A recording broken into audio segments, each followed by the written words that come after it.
Silence is golden. Words are vibrations. Thoughts are magic. Welcome to Night Vale.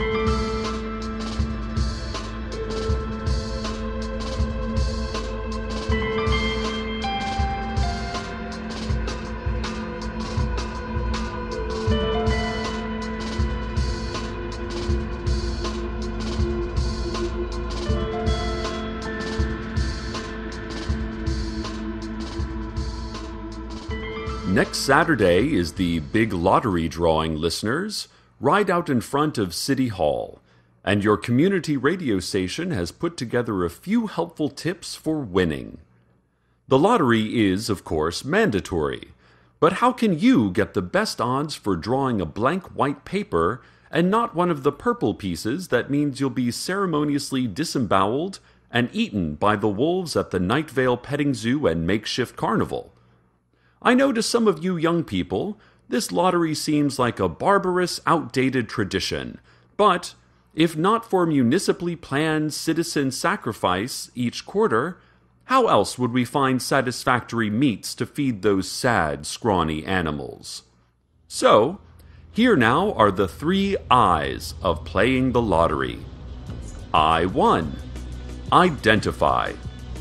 Learn to sense colors. Purple has a grittier emotional aura than white. I-2. Ignite.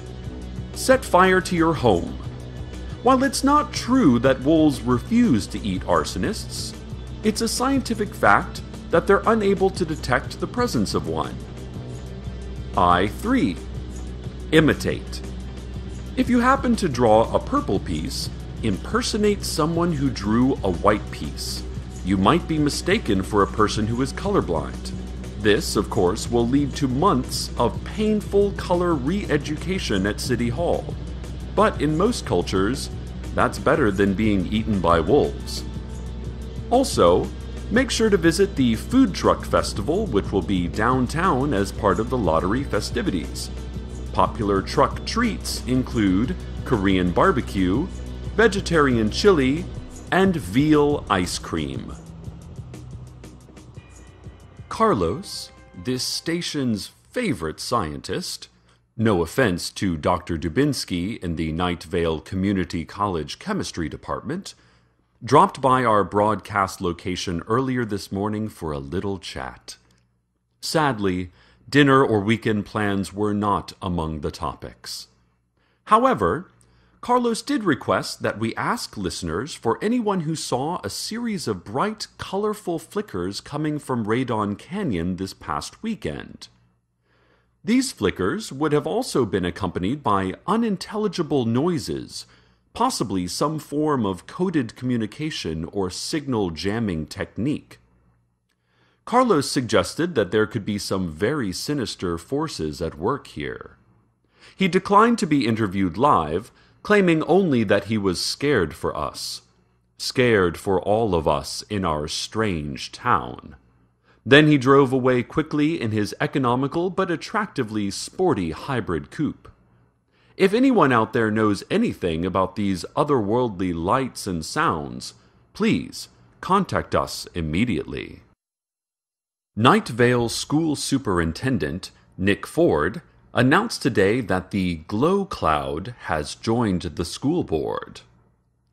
The Glow Cloud passed over the entirety of Night Vale several weeks ago, dropping small and large animal carcasses, controlling our thoughts and tertiary muscle groups, and erasing every last recording device. We're still unsure the Glow Cloud even existed, as no one remembers it, nor has any digital record of it. If not for a few intrepid citizens who used old-fashioned pens and pencils to record the event in their diaries, we would have no remaining knowledge of that day. I, of course, can only thank those journal writers anonymously here on the air, as the Night Vale City Council long ago banned writing utensils, along with margarita glasses and barcode scanners. And I don't want to get my fellow reporters in any trouble with the sheriff's secret police. According to Superintendent Ford, the glow cloud's visit on that nearly forgotten day was simply an effort to find a nice neighborhood with good schools to raise a child. Now, what kind of progeny a powerful, formless cloud of noxious nightmares and spiritual destruction might produce, I dare not even speculate. But I do know one thing. That little cloud is going to get one heck of an education in the Night Vale School District. And isn't it heartening to hear that that little puff of despair's father or mother will serve on the school board? I mean, no matter how good the school, a student can only get out as much as the parents put in. We should all take such an impactful role in our children's scholastic lives. Especially you, Steve Carlsberg. You don't do anything except bring unacceptably dry scones to PTA meetings and take grammatically disastrous minutes on your shifts as meeting secretary. Get it together, Steve. Superintendent Ford offered the following statement of support for the newest school board member. All hail. Kneel for the glow cloud. Sacrifice, pestilence, sores, all hail the glow cloud. And now, traffic. This morning I saw a running man. He passed by my home, panting, limping, running desperate. I tried to stop him, but he would not meet my eye. This noontime, I saw a running man. He was coming down from the mountain holding a bag. His knees were bloody, and face covered in tears. This evening, I saw a running man. He was leaving town, legs pumping like a terrified heart. I think he was missing a hand. Is it that he wouldn't meet my eye? Or that he had no eyes? Now I wish I could remember. There are many things I wish I could remember. This has been Traffic.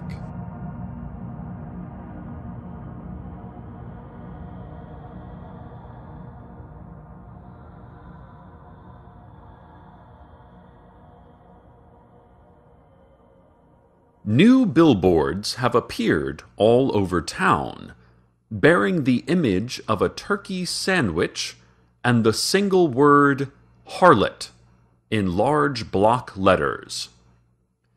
These billboards have caused some confusion, both due to their ambiguous message and to the fact that the entire structure of the billboards materialized overnight in places billboards are not usually constructed, such as the living rooms of local homes, the middle of busy thoroughfares, causing multiple car accidents, and, in one case, directly through a living dog, who has not appeared harmed by the addition to his body and has carried the entire billboard around town while going about his usual canine business.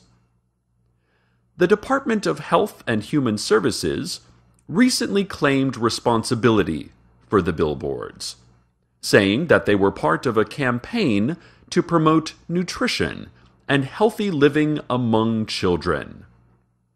The original draft of the release also mentioned something about an offering to a long-dead god, but this was altered to fun, active lifestyles are important for kids of all ages, in a subsequent addendum.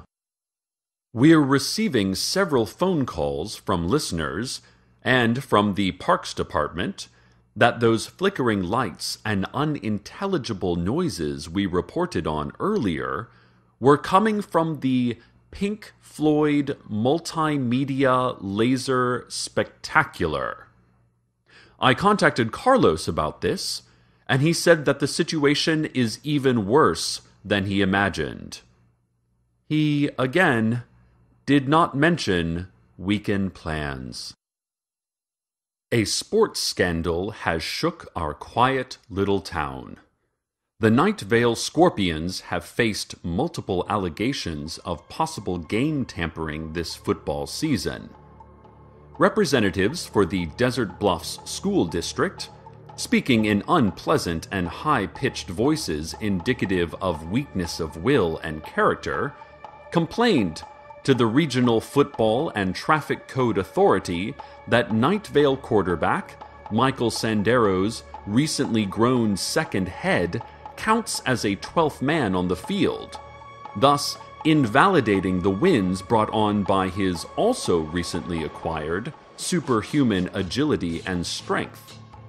The RFTCA said that they would look into these allegations with the utmost seriousness, along with their concurrent investigation into whether Night Vale's invisible crosswalk policy is actually a desperate bid to save town funds at the cost of pedestrian lives.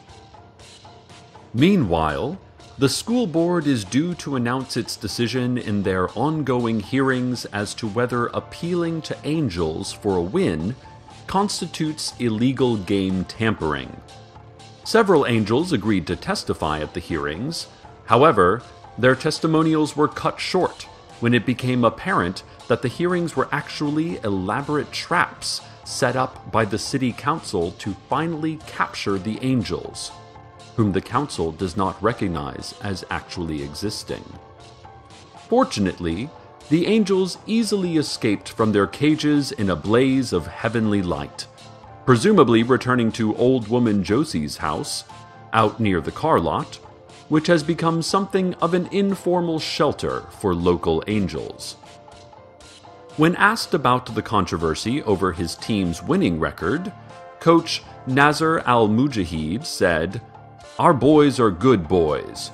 They're good boys at football. We win 'em with the boys. The football?"